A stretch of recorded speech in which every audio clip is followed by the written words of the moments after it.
The other day, the Supreme Court refused to hear a major Second Amendment case.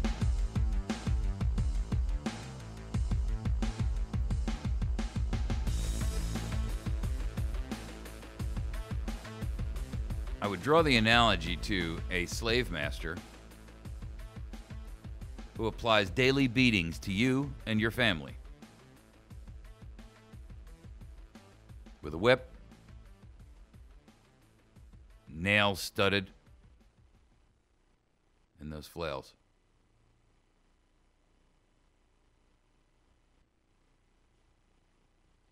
And I don't know, maybe once every month,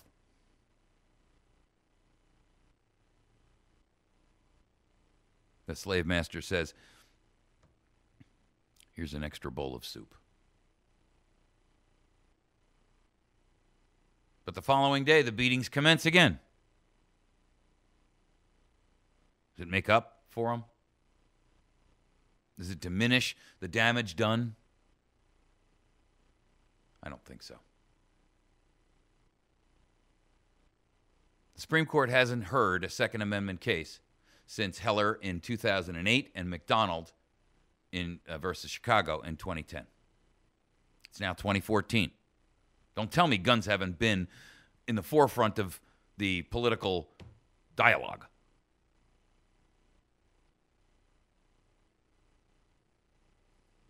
They were just handed a case they refused to hear.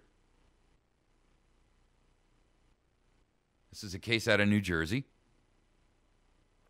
Having come and lived in New Jersey for a very long period of time, I can tell you that the rules of right to carry in New Jersey are a joke. When you read them, I mean, all 50 states have a right to carry law. All of them. Did you know that? Even New York City has a right to carry law. Even New Jersey has a right to carry law. Try to get one of those permits, however, and you got a better chance of winning the lottery without buying a ticket. Literally.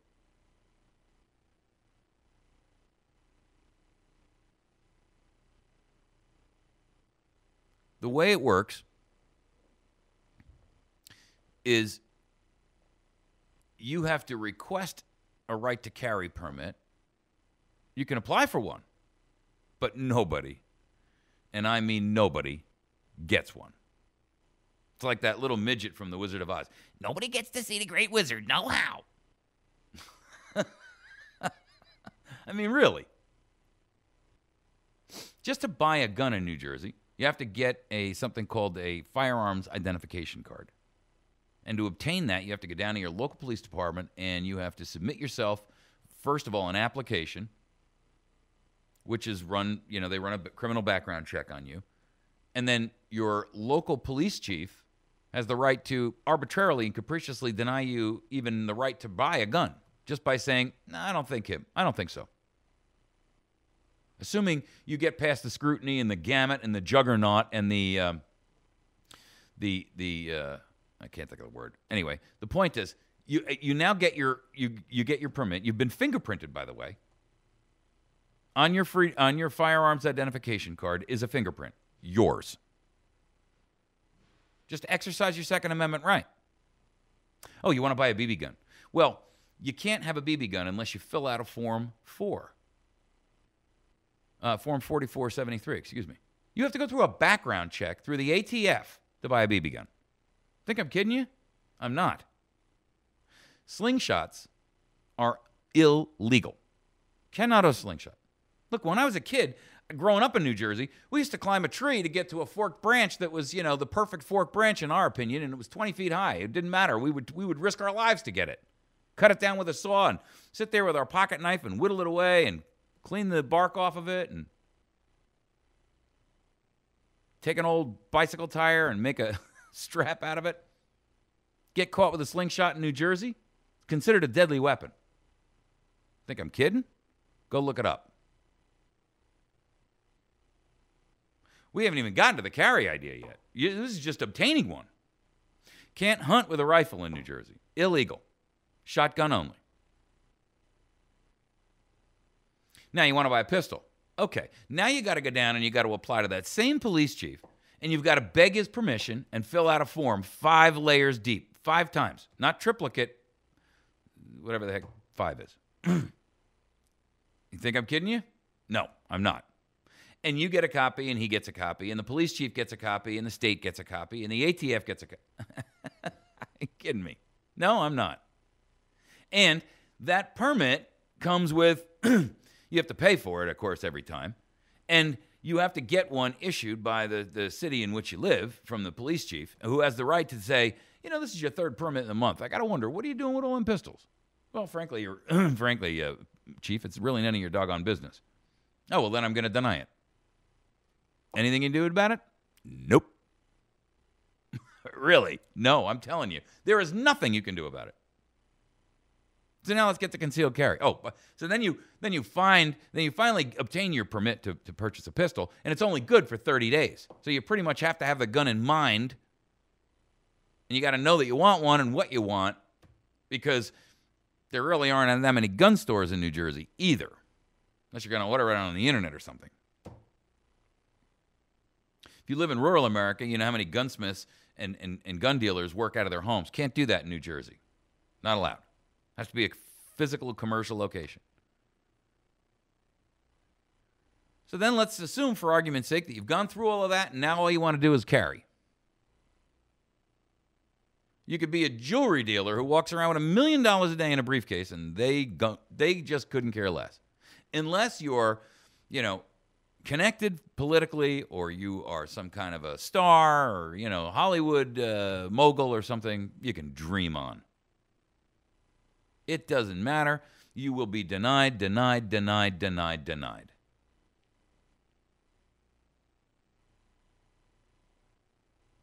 And in this case, someone took it and said, well, let's just take it to the Supreme Court. I have a right to carry a weapon in self-defense. The lawyer behind the case was a guy by the name of Alan Gura, civil rights litigator. He won both Heller and McDonald before the Supreme Court before. Maybe that's why the court wouldn't hear it.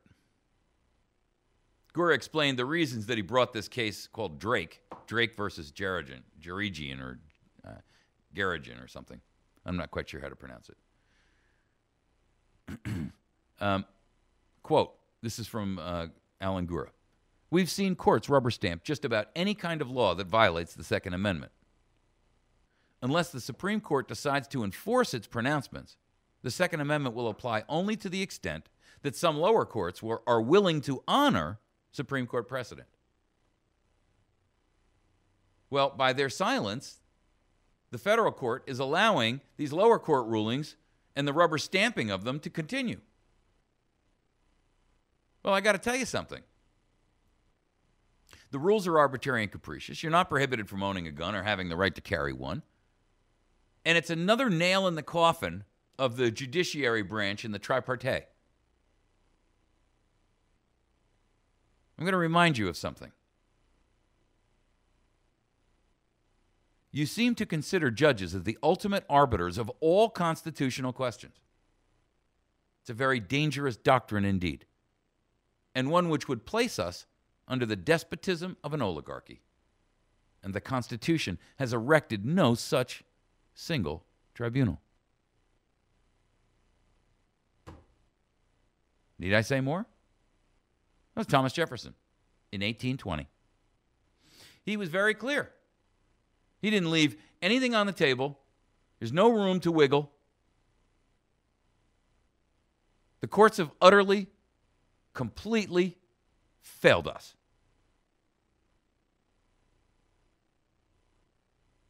We've got, it's not just guns, guys. We've got this net neutrality thing. Twice the courts have denied the FCC the ability to institute net neutrality. 2 previous times. And now they're back for net neutrality part 3. They're determined to push it through because, and the courts have actually called it federal overreach. So where do they get away trying it a 3rd time? I mean, at what point in time do we have to say, listen, any further attempt by, if you went in and you kept filing the same lawsuit over and over and over again, you know what the court would do? I'm going to tell you what they do. What they do is they say, you are permanently barred from access to this court. Did you know the courts could do that? They do. Go look up the rejection list for when the Supreme Court does their review and determine what they're going to issue certiorari for. Right at the bottom, you'll see a whole list of people that says you are barred from submitting appeals to this court because you have abused the courts. You've abused your privilege to address the court through, arbitrary and capricious cases. I don't know whether they are or not. I don't even care. The point is, if the courts can do that to an individual litigant, why can't they go to the FCC and say, you are forever barred from attempting to do this or anything even remotely similar to it?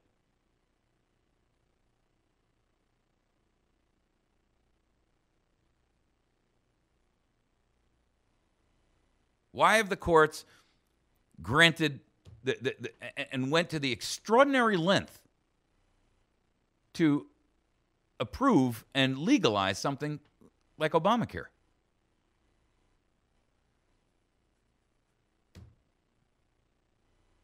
The state exchanges are failing. We're in a death spiral on this thing. The FBI has announced an investigation into Oregon's Obamacare exchange. $305 million they spent on that. And guess what, folks? They haven't signed up a single insured person. Not one. $305 million. Today, or yesterday, it was announced that Romney Care in Massachusetts is being disbanded. That was the excuse that the administration gave us for how great the whole thing was going to work. Well, look at Romney Care. It works.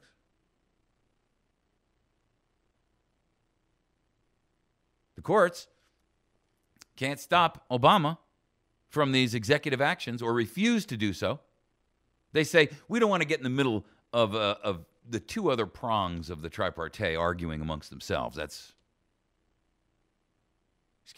That is your sole function, to act as an oversight board for the other two. Where do you get off abdicating your responsibility to us and to the Constitution, to the nation, to your sworn oath?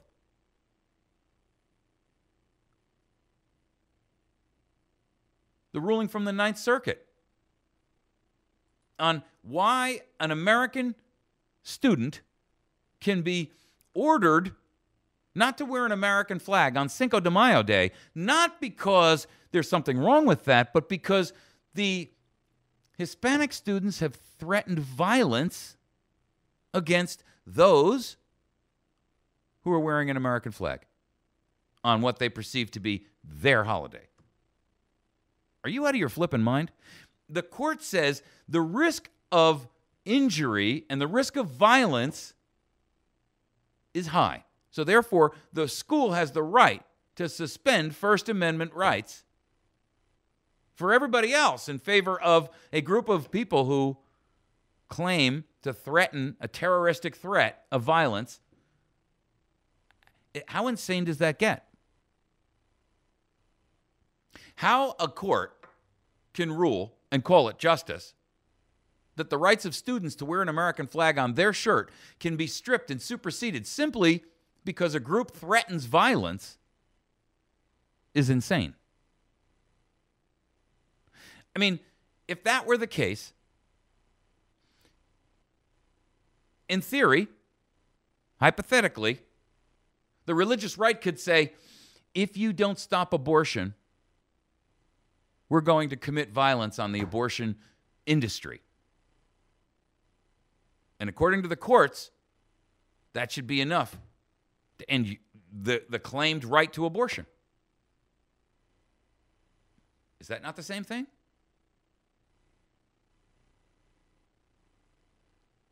according to this theory, the aggressor isn't held accountable for their actions and therefore their terroristic threat. They're not held accountable for the violence that ensues because they have acted out outside of the law. According to the court, the victims pay the penalty.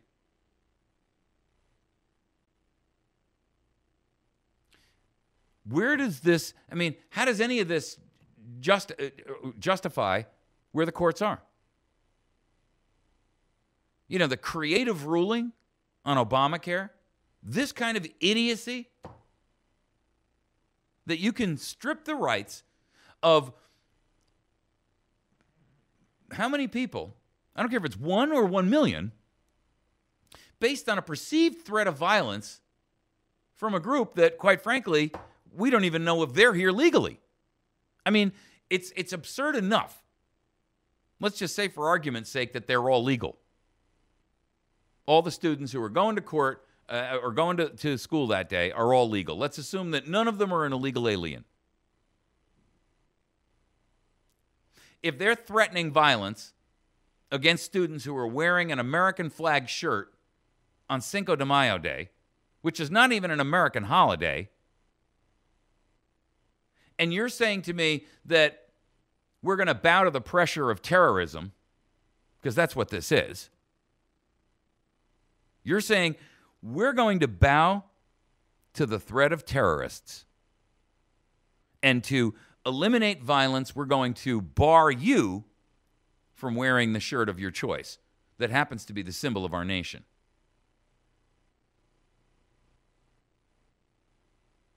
Wow. And the courts agree? Yes, they do. Explain that to me. I don't understand it.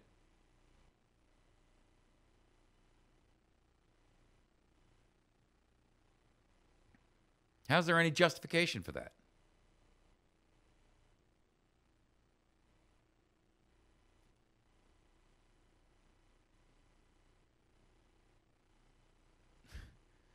See, the courts, because they are supposed to be above reproach when we talk about the idea that, you know, Congress is easily compromised, you know, simply by corruption because they're elected, right? Well, you know, judges on a federal level are not elected, they're appointed. And the whole premise behind that was to eliminate the possibility of corruption so that they didn't have to file for re-election and need money to accomplish that. That was the whole premise.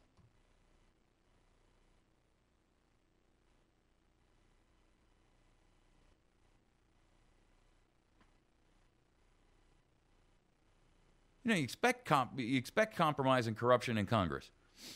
You expect it in the White House and the executive. You don't want it, but you expect it because that's human nature. But justice is supposed to be blind, ideologically pure. Now, look, I don't want to live in a fantastical utopia, and I don't believe that, you know, that we should go around with the opinion that that is the case. But or will ever be the case. It won't be. We're flawed because of human nature. All of us are, including the judges who sit up there and pontificate to the rest of us.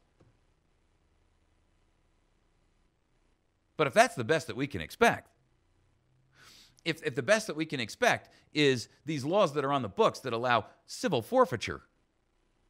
I mean, I posted an article up here about a guy in Las Vegas who won $50,000 and $60,000. He's driving home from Vegas to California. Wait do you hear the story? He's driving home, and he gets pulled over for doing 3 miles an hour over the limit. Now, he got $10,000 in cashier's checks, and he had $50,000 in cash. And the cops pulled him over, and this is their routine. This is not the only time they've accomplished this. Without charging him with a crime, they didn't even give him a speeding ticket. They seized $50,000 in cash, and they let him go. Perfectly legal, according to the courts. Dan Nagayan, it was the gambler. He was stopped on I-80 in Humboldt County. He was stopped by Deputy Lee Dove for going 3 miles an hour above a posted speed limit. 3. To establish the grounds for the search, the deputy began to claim that he smelled drugs. I just smelled weed. I know I did. I know I smelled weed, said Dove into the dash cam video. So he could establish probable cause. He's a skilled narcotics agent that knows that accusing someone of drug trafficking is all that is required to walk away with their money and their property. The policy that enables him to do this is called civil asset forfeiture. The cop says to the guy, "How much money you got?" No drugs are found in the guy's search. They search his vehicle. No drugs are found. That was no problem for the deputy. He discovered the $50,000 cash and the $10,000 in cashier's checks. "That's not yours, is it?" asked the deputy. "That is mine," said Nagayan. "Well, I'm seizing it," said the deputy. Nagayan protests that the officer has no right to rob him. But Deputy Dove reminds him that the government theft is legal in a police state. "Every day I do this. It's all I do for a living. It's drug interdiction, and I get money. The only reason why you don't have that cash, the only reason why you have that cash is because it's related to some sort of illegal activity. You know it, and I know it. With everybody, that's what I do, because they don't want the problems or the headaches, so they abandon the money. They take what they've got in their wallet, in this case, your cashier's checks, and they bolt." They told the guy that if he didn't get in his vehicle and drive off, he'd be arrested. The cop said to him, "I don't have all day to sit here debating it. Get in the car and leave." Ladies and gentlemen, that's beginning to sound like the sheriff of Nottingham.